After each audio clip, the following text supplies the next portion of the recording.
mushaf ini indah sekali dan 30 juz lengkap. 30 juz. Nah, ada di Bone sana kan? Nah, itu dia sayangnya, sedang mengembara. Oh, dia mengembara. Mengembara Jadi, kemana kan? pernah mengembara mushaf itu adanya itu di Inggris.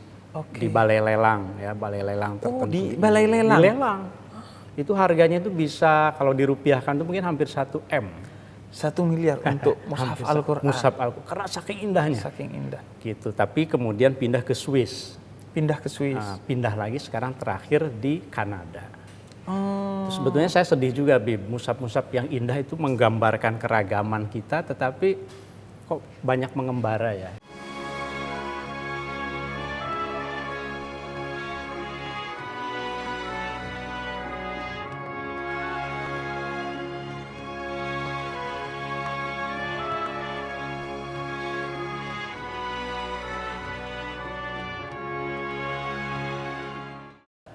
Nah, kali ini saya akan ngebuburit sama Kang Oman Fatur Rahman. Beliau seorang guru besar di bidang filologi dari Fakultas Adab dan Humaniora UIN Syarif Hidayatullah Jakarta. Dan beliau juga pengasuh di Pondok Pesantren Al-Hamidiyah Depok. Nah, kita akan ngobrolin soal mushaf Al-Qur'an bersama beliau. Kang Oman, apa kabar, Hai, Kang? Bib. Alhamdulillah, baik, Bib. Sehat-sehat ya? Alhamdulillah, sehat. Iya, Kang. alhamdulillah. Gimana puasa lancar, Kang? Alhamdulillah masih dikasih kesehatan. Ini yang harus kita syukuri banget ya. Sekarang ini. Amin. Apalagi di suasana pandemi gini. Mahal sekali syukur, alhamdulillah. Kang, aku mau nanya-nanya soal mushaf Al-Qur'an. Ya. Karena kan bulan Ramadan ini bulan diturunkannya Al-Qur'an. Betul. Nah, kita ingin belajar lebih jauh lagi tentang mushaf Al-Qur'an, khususnya di Nusantara. Iya. Kang, kalau mushaf pertama di Nusantara itu apa ya, Kang? Mushaf itu kan, mushaf Al-Quran itu seiring sebetulnya pertama kedatangannya itu dengan Islamisasi. Jadi kira-kira abad ke-13 lah, itu sudah ada mushaf itu. Nah, tapi kan dulu ditulis di kertas yang sangat rapuh. Jadi sekarang itu paling kita punya mushaf tertua itu yang dari abad ke-17. Yang paling tua itu. Dan itu sudah di kertas ya? Sudah kertas, ya. Tapi kalau yang sebelum abad 17 itu ada juga yang di kertas lokal, deluang namanya. Oh, kertas lokal. Kertas lokal, ya. Itu ditulis mushafnya dengan tinta yang juga sangat tahan lama kan. Kita seringkali menyebutnya tinta Cina ya, walaupun macam-macam ya. Tapi disebutnya tinta Cina. Ya, ada sebagian yang menyebut begitu. Kalau tintanya tuh kadang juga bahkan dari emas katanya, Kang ya. Nah, jadi mushaf Al-Qur'an itu di Pasai itu ya, abad 13 itu kerajaan Islam pertama ya. Nah, itu kalau mushaf yang ditulis di Kesultanan biasanya itu dengan tinta emas. Dengan tinta emas. Bahkan ada hiasan-hiasannya yang disebut iluminasi itu. Iluminasi. Kok agak ini Illuminati begitu ya? Nah, itu memang mushaf itu kan naskah kuno yang suka ada di film Da Vinci Code itu lah. Oh iya. Illuminati ya, betul. Jadi iluminasi. Itu hiasan, ornamen. Hiasan-hiasan di sampingnya itu. Ornamen pinggir kiri kanannya. Biasanya di surat Al-Fatihah sama pembukaan Al-Baqarah itu. Iya. Terus biasanya kalau di tengah itu di surat Al-Kahfi. Kan suka ada tuh yang tengah tuh juz ke-15 ya. Wal yatalattaf. Nah, biasanya ada juga iluminasinya. Terus di surat Al-Falaq An-Nas terakhir juga biasanya. Di akhir. Nah, jadi kalau yang dari Kesultanan mushafnya biasanya memang indah sekali karena itu tintanya itu dari emas kan mahal. Iya. Tapi kalau yang ditulis oleh orang biasa, orang pesantren, biasanya dengan tinta hitam saja. Kemudian kalaupun ada tinta merah lah untuk menandai kata-kata tertentu. Iya. Di antaranya wal yatalattaf itu Waliyatalattaf atau awal surat. Bismillah. Dan dari emas berarti beberapa mushaf Al-Qur'an itu mahal ya, Kang? Ini dia, Bib. Jadi mushaf Al-Qur'an itu dibanding dengan manuskrip lain, fikih, tasawuf, itu paling mahal dari paling mahal. Yang paling mahal mushaf apa, Kang? Saya sebetulnya nggak tahu pasti ya, karena nggak pernah belanja juga. Tapi saya pernah dengar ada satu mushaf yang paling indah, itu asal dari Bone. Asal dari Bone, Sulawesi Selatan. Oke. Ya. Nah, tapi mushaf ini indah sekali dan 30 juz lengkap. 30 juz. Nah, ada di Bone sana. Nah, itu dia sayangnya, sedang mengembara. Oh, dia mengembara. Mengembara Jadi, kemana, Kang? pernah mengembara mushaf itu adanya itu di Inggris. di balai lelang ya, balai lelang tertentu. di balai lelang? Di lelang. Itu harganya itu bisa kalau dirupiahkan itu mungkin hampir 1 M. 1 miliar untuk mushaf Al-Quran. Mushaf Al-Quran karena saking indahnya. Saking indah. Gitu. Tapi kemudian pindah ke Swiss. Pindah ke Swiss. Nah, pindah lagi sekarang terakhir di Kanada. Sebetulnya saya sedih juga, Bib. Mushaf-mushaf yang indah itu menggambarkan keragaman kita, tetapi kok banyak mengembara ya. Itu problemnya. Jadi mushaf itu salah satu artefak yang menggambarkan keindahan bangsa Indonesia. Bayangkan sejak abad ke-14-15 berarti kita itu sudah punya estetik seni yang sangat luhur yang kemudian dihargai dunia gitu. Jadi salah satunya itu terlihat di mushaf. Terlihat itu, di mushaf karena bukan hanya iluminasi saja, ketika nulis basmalah, ketika nulis yang di pinggir itu kan ada rubu, ada sulus, itu juga dibuat indah. Ketika nulis makiyah saja, tak marbutuhnya itu dibuat ngeringkal gitu. Itu hebatnya orang Indonesia. Dan itu setiap daerah saya lihat berbeda kan ya? Nah ini juga Bib, jadi mushaf Al-Quran Nusantara itu sebetulnya menggambarkan keragaman Indonesia. Ada mushaf Aceh, mushaf Palembang, hampir semua wilayah terwakili. Mushaf Sunda tadi saya lihat.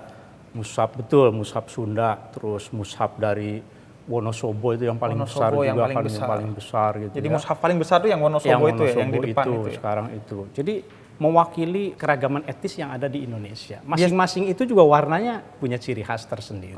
Contohnya kan kalau Sunda misalnya atau Minangkabau gitu. Sunda, Minangkabau itu kan identik dengan warna merah kuning gitu ya.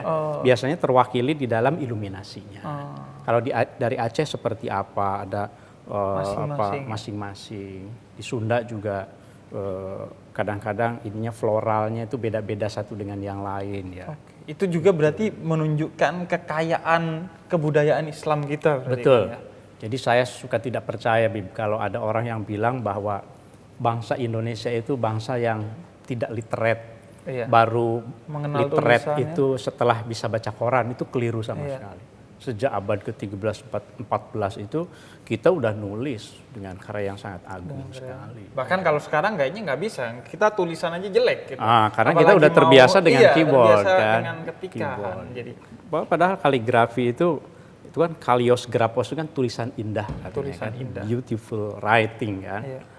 Sekarang itu mungkin saya dulu sempat belajar tapi sekarang udah lupa lagi. Karena memang aspek keindahan itu melingkupi Al-Quran ya, dari penulisannya, pembacaannya. Bahkan dari segi sastrawinya juga kan, yang tak tertandingi kan bahasa Al-Quran itu. Kalau mushaf yang tidak di kertas tuh ada nggak Kang yang peninggalan Nusantara? Oh iya banyak. Jadi di Nusantara itu sebetulnya abad 17, 18, 19 itu banyak kertas Eropa. Tapi juga ada di kertas daluang ya. Tapi juga ada yang di lontar. Mushaf di daun lontar, bayangkan. Itu kan menulisnya itu kan seperti dipahat begitu ya, itu tidak mudah, tapi ada begitu dan bisa gitu. Bahkan ada Al-Quran yang ditulis dalam Honocoroko gitu, aksara Jawa. Aksara Jawa. Iya. Gitu. Itu Al-Quran ditulis dalam aksara Jawa ya? Iya, karena kan ketika dituliskan, Al-Quran itu kan menjadi sebuah artefak budaya. Jangan salah paham, Qur'annya sebagai Qur'annya wahyu intinya. Tapi begitu dituliskan, itu sebuah karya seni, sebuah budaya. Dan itu jadi semacam perlombaan kebaikan. Jadi perlombaan itu. Setiap budaya untuk menghargai Al-Quran. Bahkan secara fisik kan ya. Betul. Gimana menghargainya dengan ditulis tadi pakai tinta bahkan emas. Kalau itu yang mushaf yang Wonosobo itu juga keterangannya kan, bahkan bukan hanya mushaf Wonosobo ya. Sejak abad 16-17, kalau menulis itu di bulan yang suci, menghatamkannya. Kemudian puasa, sholat, seperti yang mushaf yang paling indah yang Bone tadi itu selesai ditulis pada bulan Ramadan oleh seseorang yang namanya Ismail bin Abdillah Al-Jawi Al-Makassari. Jadi orang Makassar. Dia orang Makassar.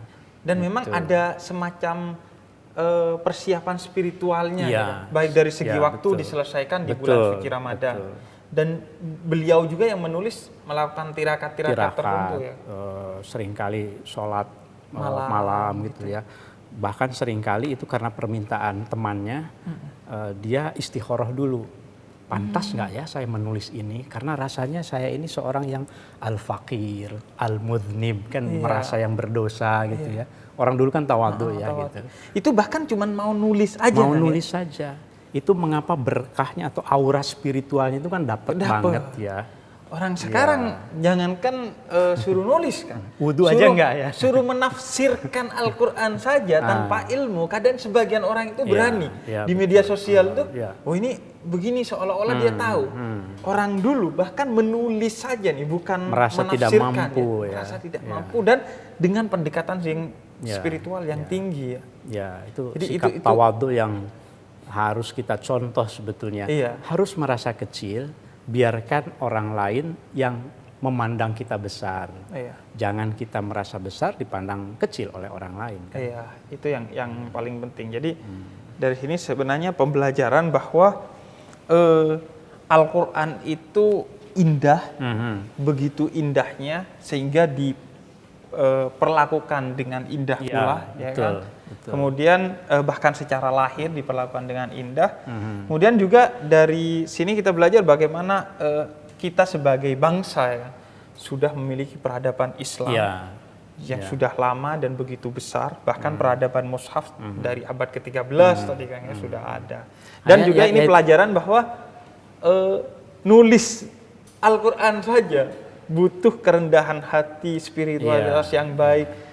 Jadi ini pelajaran buat kita yang di media sosial sok-sok paham Al-Quran, apalagi ini bulan Ramadan itu tentu harus dikurang-kurangi lah di bulan Ramadan ini. Iya, betul. Ya. Oke, Kang Oman, terima kasih atas waktunya. Sama-sama. Semoga jadi pelajaran bersama teman-teman, suguhan buat ngabuburit mereka. Insya Allah, Kang, ya. mudah-mudahan. Ini udah waktunya sebentar lagi ya. Berbuka kan? Ya, mudah-mudahan amal ibadah Ramadan kita diterima. Amin. Ya kan? Aku traktir berbuka puasa berkenan. Sekali, tentu saja. Siap. Nanti aku traktir makanan khas Nusantara kan. Enggak, makanan khas Arab aja enggak? Oh jangan, saya sudah bosen. Terima kasih.